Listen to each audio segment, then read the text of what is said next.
జయంతిని దృష్టిలో పెట్టుకొని కుటుంబ సభ్యుల్ని ఒకసారి పరామర్శ చేయాలా. మా దోషం లేదు. ఇది స్వయంగా వైఎస్ జగన్మోహన్ రెడ్డి ఆధ్వర్యంలో అవినాష్ రెడ్డి వారి యొక్క ఆధ్వర్యంలో జరిగిన 100% హత్యని తెలిసి ఆ స్పాట్ కూడా వాళ్ళు చెప్పే ప్రాంతం చూసి ఆయన ఫోటో చూస్తే ఎంత బాధాకరం. మాకు రాజకీయ విభేదాలు ఉండవచ్చు, కానీ ఇటువంటి దరిద్రపు ఆలోచన ఈ వైఎస్ జగన్మోహన్ రెడ్డి అవినాష్ రెడ్డికి రావడం చాలా బాధాకరం. కానీ తెలుసు ఇది అవినాష్ రెడ్డికి ఆ రోజు ఇది 2019 ఆగస్టు 15 ఆగస్టు కాదు కదా, మార్చి 15 నాటి ఇష్యూ. అంటే 6 సంవత్సరాల 3 నెలల కిందటి మాట. మీరందరూ మిమ్మల్ని లోపలికి రానిలే, నాకు తెలిసి విలేకరులు మీరే చెప్పాలా. మీరందరూ చాలామంది స్థానిక విలేకరులు ఆ రోజు ఈరోజు. అంటే ఉద్దేశం కుట్రపూరితం. వివేకానంద రెడ్డి హత్య ఎట్లా కుట్రపూరితమో కోడి కత్తి కూడా ఒక డ్రామా. మొన్న ఎలక్షన్లలో జరిగిన కనురెప్ప మరొక డ్రామా. ఇప్పుడు ఈ ఎలక్షన్లో ఆడే డ్రామా మరొక కొత్త డ్రామా. ఇన్నవి పోలీసులను కూడా విమర్శించడం మరొక డ్రామా. ఈ డ్రామాలమయం. ఈ ఎలక్షన్ దృష్టిలో పెట్టుకొని మేము ఇక్కడ ప్రచారానికి వచ్చినాం. ఇక్కడ కూడా ఒకసారి వాళ్ళ కుటుంబ సభ్యులను పరామర్శ చేసి మా యొక్క వాస్తవ పరిస్థితి తెలియాలనే ఉద్దేశంతో ఇక్కడికి రావడం జరిగింది. కాబట్టి మానుకోవాలి.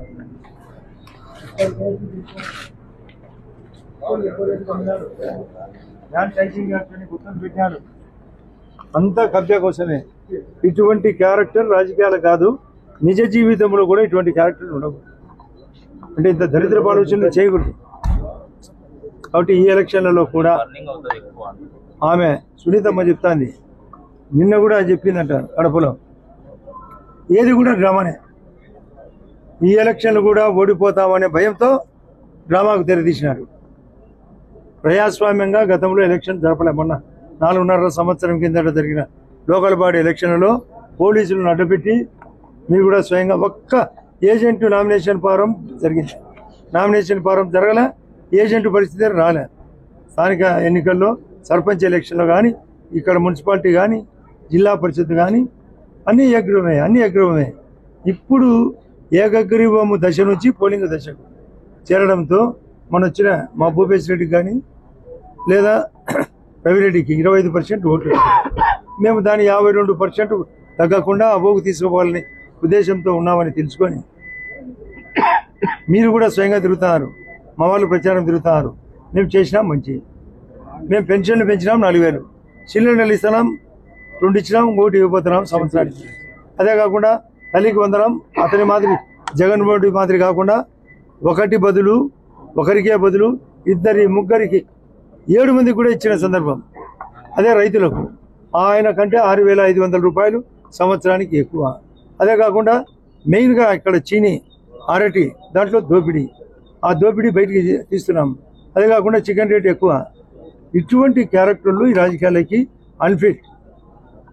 ఇది చెప్పడానికి ఈ యొక్క హత్య ఉదంతాన్ని కూడా మీకందరికీ తెలియాలని ఇక్కడికి వచ్చినది. వాళ్ళు చేసిన తప్పుడు ఎలా ఉంటుంది, మోసం ఎట్లుంటుంది, దౌర్జన్యం ఎట్లుంటుంది, నీచం ఎట్లుంటుంది అని తెలియజేయాలనే ఉద్దేశంతో, వాళ్ళ బాధను ఒకసారి పంచుకోవాలనే ఉద్దేశంతో మేము బాధపడుతున్నాం. ఇదే సునీతమ్మ చెప్తాంది. నా మీద అనుకునేదంట ఆ రోజు, నా మీద ఒత్తిడి పెట్టారు, నా మీద బీటెక్ రవి, ఇప్పుడు వైఎస్ఆర్ పార్టీలో ఉన్న సతీష్ రెడ్డి పైన కూడా ఆ రోజు ఈ అన్న అనుకున్నాను అని అనుకునేదంట. కానీ వాళ్ళన్న అని తెలుసుకోక, వాళ్ళన్న కాదు, ఈ అన్న కాదు వాళ్ళన్న. ఇటువంటి పరిస్థితుల్లో ఈ రాజకీయాలు నడవడం ఇది సిగ్గుచేటు. కడప జిల్లాలో ఏదన్నా ఉంటే ఎదురు పోరాటం, ఇటువంటి దొంగ పోరాటం లేదు. ప్రతి ఒక్కటి గతంలో మహాభారతంలో ఉన్నది లేనట్టు, లేనిది ఉన్నట్టు అనేది మయుడు చెప్పిన మాట. కానీ ఈ జగన్మయుడు అన్నీ ఆ మయుని కంటే గొప్పగా చిత్రీకరణ. ఏదో ఏం చేసావు అంటే బటర్ నొక్కినావు, నువ్వు బటర్ తినలేదా, నువ్వు బటర్ మిల్క్ అది నీళ్ళలో మజ్జిగలో నీళ్లు పోసి ఎంత తిన్నావో నీ ధనదాహానికి. ఇటువంటి వ్యక్తిని సొంత చిన్నాన్నను చంపడం ధర్మమా? సొంత షర్మిల గారు అడుగుతుంది, సొంత చెల్లెలు, సొంత అమ్మ మీద పిటిషన్. ఇది న్యాయమా? ఇది పులివెందల వాసులకు కడప జిల్లా వాసులకు తగునా? ఇది మేము ప్రజల్లోకి ఎలక్షన్ సందర్భంగా మళ్ళీ ఒకసారి తీసుకుపోతూనే ఉంటాం. ఈరోజు 8, రేపు మొన్నాడు కూడా మేము ప్లే కార్డు ద్వారా లేదా రోడ్ షో ద్వారా మా యొక్క ప్రచారం ద్వారా పత్రికల ద్వారా కరపత్రాల ద్వారా జరుగుతూనే ఉంటుంది. ఎందుకు ఛాలెంజ్గా తీసుకొని మేము ఇటువంటి తప్పుడు క్యారెక్టరు వాళ్ళ సొంత చెల్లెళ్లకు సొంత కుటుంబ సభ్యులకు ఎంత బాధ ఉంటుంది. ఇప్పుడు ఆమె సౌభాగ్యమ్మ ఎంత బాధపడుతుంది. ఆమె ఆ రోజు కూడా డౌట్ చెప్పిందట, కారు ఎక్కుతానే ఇది ఏదో ఉంటుంది, తొందరపడి పోస్ట్ మార్టం జరిగేంత వరకు వద్దని చెప్పడంతోనే కథ మలుపు తిరిగి. కాకపోతే రాజమౌళి ప్రసాద్ రెడ్డి, రవీంద్రనాథ్ రెడ్డి ఆ రోజు మధ్యాహ్నం పూట వచ్చి మీరందరినీ బయట పెట్టి పోలీసులను ఆ రోజు ఉండే సిఐని కానిస్టేబుల్ లోపలన్నా కూడా నోరు ముప్పించి ఆమె చెప్పడంతో పోస్ట్ మార్టం జరగడం వల్ల జగన్మోహన్ రెడ్డి గారు వాస్తవానికి వాంటెడ్గా నిదానంగా వచ్చి కథ అల్లి అట్లా జరిగింది ఇట్లా జరిగిందని అది ఒక డ్రామా. ఇన్ని డ్రామాల మధ్య రాజకీయాలు, ఇక్కడ డెవలప్మెంట్ కంటే డ్రామా ఎక్కువైంది. మేము ఆ డ్రామాలను తొలగించి మా గౌరవ ముఖ్యమంత్రి గారు చెప్పారు, ఎలక్షన్లు ప్రతిష్టాత్మకంగా తీసుకొని పని చేయండి, చెప్పిన పని 100 రోజుల్లో పూర్తి చేద్దామని చెప్పమన్నాడు. అందులో ఒకటి ఉదాహరణ, ఎర్రబెల్లి చెరువుకు 48 గంటల్లో ఆ చెరువుకు నీళ్ళు ఇప్పించే కార్యక్రమం చేసినాం. ఈరోజు జాబ్ మేళ ముద్రలో పెట్టాం. ఇక్కడుండే వాళ్ళకు కూడా తగ్గట్టుగా ఉపయోగపడాలి, ఎందుకు మంచి జరగాలని. మొన్న అచ్చవెల్లిలో ఒకటి చెప్తారు, ట్రాన్స్ఫారం 3 ఏళ్ల కింద దొంగతనం జరిగితే ఆ గవర్నమెంట్ 2 ఏళ్ళు ఉండి కూడా ట్రాన్స్ఫారం ఇప్పించుకోలేకపోయినారు. ఇన్ని రకాలు ఇప్పటికీ పెన్షన్లు మిస్ అయినాయి, కొందరికి రేషన్ కార్డులు మిస్ అయినాయి, తెలుస్తున్నాయి మాకు. కొన్ని చోట్ల గ్రావెల్ రోడ్లు లేవు, కొన్ని కంపల్సరీలతో కూడినది ఉంది.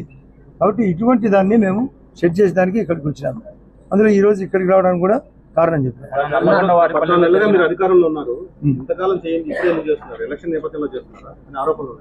ఎవరికి ప్రభుత్వం 14 నెలలుగా అధికారంలో ఉంది, మీరైతే సమస్యలు చెప్పారో పరిష్కారం కాలేదని చెప్పారు. 14 నెలలుగా మీ ప్రభుత్వం ఎందుకు చేయలేకపోయింది? ఈ కూటమి ప్రభుత్వం వచ్చినప్పుడు చేయలేకపోవడం ఏంది, చేస్తానే ఉన్నాం. అంటే తల్లికి వందనం వీలేదా?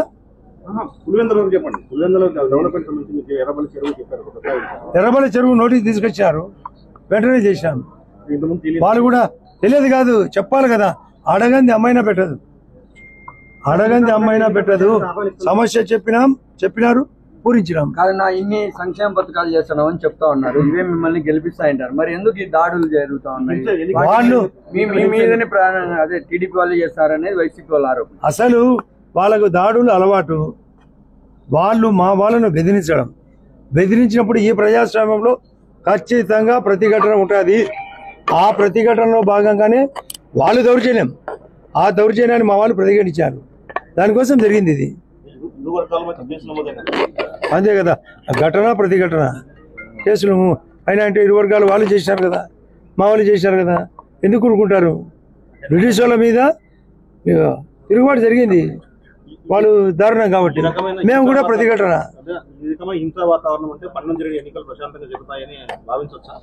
అసలు ప్రశాంతంగా మన జరిగింది, నిన్న ప్రశాంతం లేదా, ఇప్పుడు ప్రశాంతం లేదా? వాళ్ళ సొంతము నుంచి ఈ చేజారుతుందని ప్రశాంతము లేదని చూస్తారు. గత ఎలక్షన్ మీరందరూ విలేకరులు, స్థానికులు, 4.5 సంవత్సరం కిందట ఏ ఒక్క ఎలక్షన్ నామినేషన్ జరిగింది అక్కడ? వివేకానంద రెడ్డి హత్య మీరందరికీ తెలుసు, మిమ్మల్ని లోపలికి రానిచ్చారా? మీరు చెప్పాలా? మీరందరూ మాకంటే ప్రత్యక్ష సాక్షులు, మా మీద కేసు పెట్టలేదా? అవినాష్ రెడ్డి దగ్గరుండి వెంగిరెడ్డి ద్వారా అందరి ద్వారా కడిగిలేదా? అటువంటి క్యారెక్టర్ వాళ్ళు నిజం చెప్తారనేది అనుకోవడం మీ తప్పు.